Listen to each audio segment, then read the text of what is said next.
Hello बच्चों, आप सभी का हिंदी सूत्रा में स्वागत है। तो कल हम लोग किए थे वस्तुनिष्ठ प्रश्न।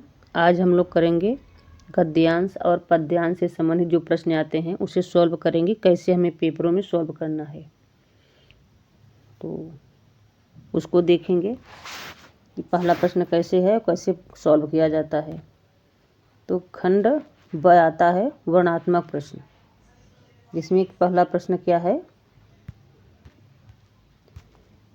पहला प्रश्न दिया है इसमें, निम्नलिखित गद्यांश पर आधारित दिए गए प्रश्नों के उत्तर दीजिए। तो गद्यांश पढ़ते हैं। गद्यांश क्या है हमारा। हम लोग कच्ची मिट्टी की मूर्ति के समान रहते हैं, जिसे जो जिस रूप का चाहे उस रूप का करे, चाहे राक्षस बनावे चाहे देवता।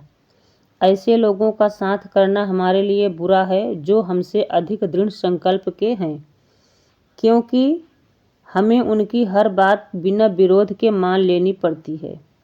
पर ऐसे लोगों का साथ करना और बुरा है जो हमारी ही बात को ऊपर रखते हैं, क्योंकि ऐसी दशा में न तो हमारे ऊपर कोई दबाव रहता है और न ही हमारे लिए कोई सहारा रहता है। ये है पैराग्राफ। अब इसके संबंधित इस प्रश्न क्या पूछ रहा है। पहला प्रश्न है, उपर्युक्त गद्यांश का संदर्भ लिखिए। ये हमारा 2 नंबर का होता है। तो पहला प्रश्न कैसे लिखना है हमें। संदर्भ प्रस्तुत गद्यांश हमारी पाठ्य पुस्तक हिंदी के गद्य खंड में संकलित मित्रता शीर्षक नाम से लिया गया है। इसके लेखक आचार्य रामचंद्र शुक्ल हैं। कहाँ से लिया गया है। मित्रता पाठ से लिया गया है। और लेखक कौन है। आचार्य रामचंद्र शुक्ल हैं। इसके नीचे और इसके नीचे हमें अंडरलाइन करना है। बस 2 नंबर हमारा श्योर हो गया। दूसरा प्रश्न क्या कह रहा है। रेखांकित अंश की व्याख्या कीजिए। जिसके नीचे अंडरलाइन है, जिसके नीचे अंडरलाइन है उसकी हमें व्याख्या करनी है। तो इसका हमें क्या करना है, रेखांकित अंशों की व्याख्या करनी है। तो इसमें दिया है रेखांकित अंश की व्याख्या। प्रस्तुत निबंध में आचार्य रामचंद्र शुक्ल जी बता रहे हैं कि हम लोग कच्ची मिट्टी की मूर्ति की भांति हैं, जिसे चाहे जो स्वर दे दे, चाहे राक्षस बना दे चाहे देवता, क्योंकि बाल्यावस्था में हमारा चित्त अत्यंत कोमल और हर तरह का संस्कार ग्रहण करने में सक्षम रहता है। हमारे परिमार्जित रहते हैं और हमारी प्रवृत्ति भी परिपक्व रहती है। ऐसे समय में बसे लोगों से मित्रता नहीं करनी चाहिए जो हमसे अधिक दृढ़ संकल्प हैं। क्या? क्योंकि कम उनका एक बार भी विरोध नहीं कर सकते हैं। मित्रता नहीं कर सकते हैं और सहज स्वीकार कर लेते हैं। फिर तीसरा प्रश्न क्या है। किन लोगों का संगत हमारे लिए बुरा है। तो ऐसे लोगों का संगत हमारे लिए बुरा है जो हमसे अधिक संकल्प के हों, अधिक दृढ़ के हों। तो इसमें देखिए उत्तर कैसे ढूंढना है। हमें किन लोगों की संगत नहीं करनी बुरा है, तो ऐसे लोगों की संगत करना हमारे लिए बुरा है जो हमसे अधिक दृढ़ संकल्प के हैं। तो ये भी हमारा 2 नंबर श्योर हो गया। अब उसका उत्तर हमें कैसे निकालना है। देखो, जब पैराग्राफ हम पढ़ेंगे तो यही दिया है, ऐसे लोगों का साथ करना हमारे लिए बुरा है जो हमसे अधिक दृढ़ संकल्प के हैं। बस इतना आंसर हमारा यहाँ हो जाएगा। ठीक, ये हमारे 6 नंबर बिल्कुल श्योर हो गए। इसमें अथवा दिया है, ऊपर ही देखो दिया है ना कि निम्नलिखित प्रश्नों पे दिए गए आधारित प्रश्नों के उत्तर दीजिए। तो अथवा अगर हम पहला कर लिए हैं तो हमें ये नहीं करना है, ये नहीं करना है। अगर ऊपर वाला नहीं किए हैं तो हमें ये करना है। दोनों में से एक ही करना है। तो इसमें देख लेते हैं क्या दिया है। ईर्ष्या मनुष्य का चारित्रिक दोष ही नहीं है, प्रत्युत इसमें फर्क में भी बाधा पड़ती है। जब भी मनुष्य के हृदय में ईर्ष्या का उदय होता है, सामने का मुख उससे मदभिक्त का सा दिखने लगता है। पक्षियों के गीत में जादू नहीं रह जाता और फूल तो ऐसे हो जाते हैं मानो वह देखने योग्य न हो। ये ईर्ष्या की बात कही गई है, रामधारी सिंह दिनकर द्वारा लिखा गया है, ईर्ष्या तू न गई मेरे मन से। तो देखते हैं इसमें प्रश्न क्या पूछ रहा है। पहला प्रश्न है, उपर्युक्त गद्यांश का संदर्भ लिखिए। तो संदर्भ क्या लिखना हमें पता होना चाहिए, किस चैप्टर से आया है और उसके लेखक कौन है। तो उत्तर क्या हो जाएगा, प्रस्तुत गद्यांश हमारी पठित पाठ्य पुस्तक हिंदी के गद्य खंड में संकलित ईर्ष्या तू न गई मेरे मन से नामक पाठ से लिया गया है। इसके लेखक रामधारी सिंह दिनकर हैं। ईर्ष्या तू न गई मेरे मन से, इसके नीचे हमें अंडरलाइन करना है और लेखक कौन है, रामधारी सिंह दिनकर। इसके नीचे हमें अंडरलाइन करके दिखाना है, अंडरलाइन जरूर करना है, तो हमारे ये 2 नंबर श्योर हो जाएगा। अगला प्रश्न क्या है, रेखांकित अंश की व्याख्या कीजिए। जिसके नीचे अंडरलाइन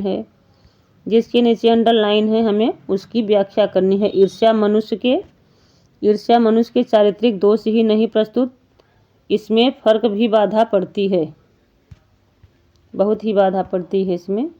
तो इसका क्या हो जाएगा, रेखांकित अंश की व्याख्या। प्रस्तुत पंक्तियों में लेखक का कहना है कि जिस मनुष्य के हृदय में ईर्ष्या का भाव उत्पन्न हो जाए, उसे अपना सुख ही हल्का प्रतीत होने लगता है। वह सुखद स्थिति में होते हुए अथवा सुख की संभावनाएं निहित होने पर भी सुख की से वंचित हो जाता है। सुख का साधन सक्षम होने पर भी उसे सुख की अनुभूति नहीं हो पाती। ईर्ष्या के कारण उसकी विवेक शक्ति नष्ट हो जाती है। ईर्ष्या बिल्कुल आदमी को पागल बना देती है। एक दूसरे की ईर्ष्या से अपनी सुख की अनुभूति भी वो भूल जाता है, आनंद में नहीं रह पाता है। इसलिए ईर्ष्या नहीं करनी चाहिए। फिर देखिए तीसरा प्रश्न क्या है, मनुष्य के हृदय में ईर्ष्या उत्पन्न होने पर क्या होता है।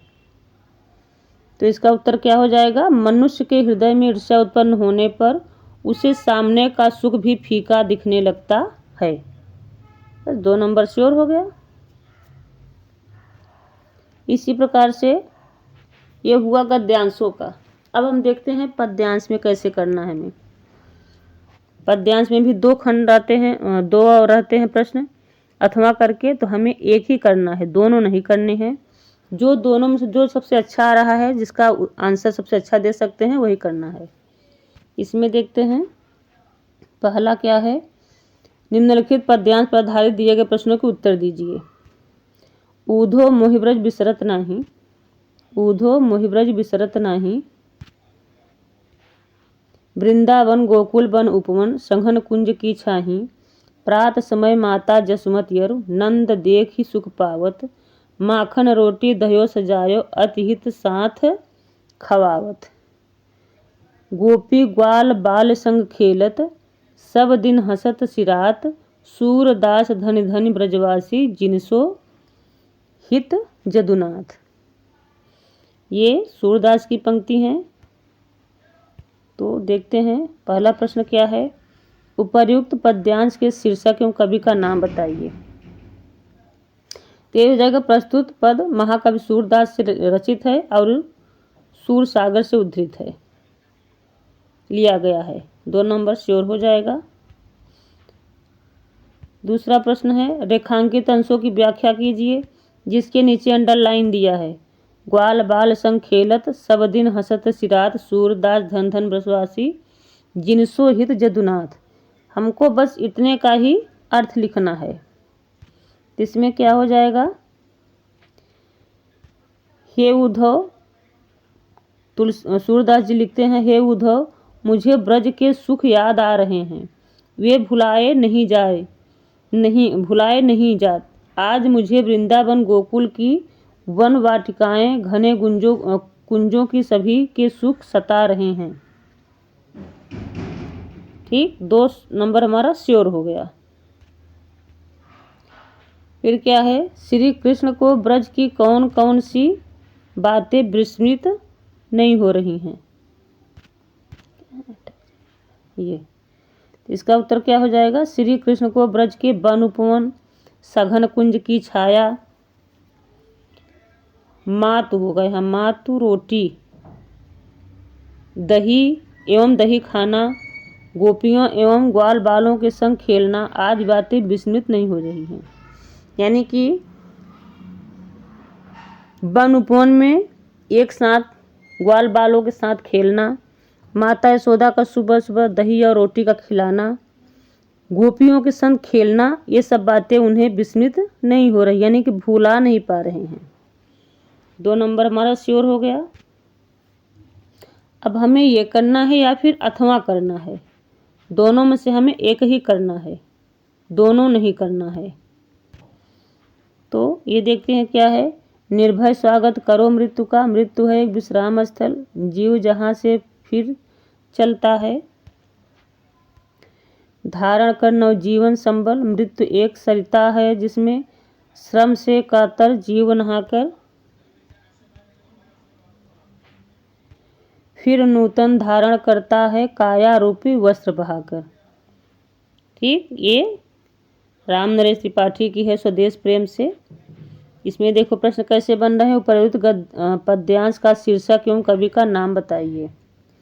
तो इसका उत्तर क्या हो जाएगा, प्रस्तुत पद्यांश राम नरेश त्रिपाठी द्वारा रचित स्वदेश प्रेम नामक पाठ से उद्धृत है या लिया गया है। प्रस्तुत पद्यांश हमारी पाठ्य पुस्तक हिंदी के स्वदेश प्रेम नामक पाठ से लिया गया। इसके लेखक कौन है, राम नरेश त्रिपाठी, यानी कि लेखक हमारे राम नरेश त्रिपाठी हैं और पाठ का नाम क्या है, स्वदेश प्रेम। ठीक, अगला प्रश्न देखते हैं, रेखांकित अंश की व्याख्या कीजिए। जिसके नीचे अंडरलाइन दिया है उसकी हमको व्याख्या करना है, अर्थ लिखना है। इसमें देखते हैं किसके नीचे अंडरलाइन है,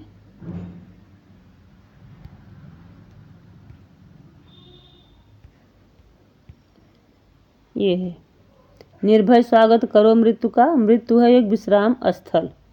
बस हमको इसका अर्थ लिखना है, व्याख्या करना है। तो अर्थ है कि मृत्यु से डरना नहीं चाहिए, बल्कि उसे जीवन के संघर्ष और थकान से मुक्ति पाने का एक शांतिपूर्ण पड़ाव समझना चाहिए, जहां आत्मा को आराम मिलता है और नया जीवन शुरू होता है। जैसे थका हुआ यात्री किसी विश्राम स्थल पर रुककर फिर से ऊर्जा प्राप्त करता है, यह पंक्ति मृत्यु को अंत के बजाय एक प्राकृतिक और सकारात्मक बदलाव या पुनर्जन्म के रूप में देखने का संदेश देता है। लास्ट प्रश्न देखते हैं, उपर्युक्त पंक्तियों में रस की प्रधानता है, किस रस की प्रधानता है इसमें, तो शांत रस है।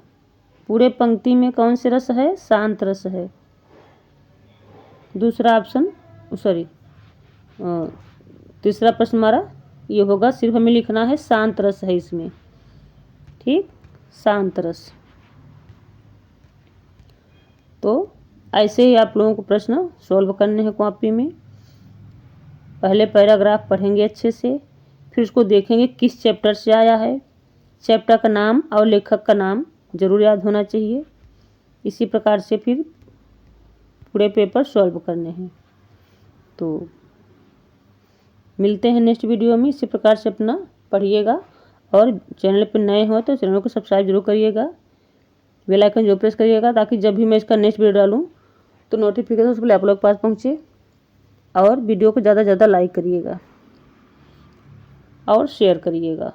तो मिलते हैं नेक्स्ट वीडियो में। Thanks for watching.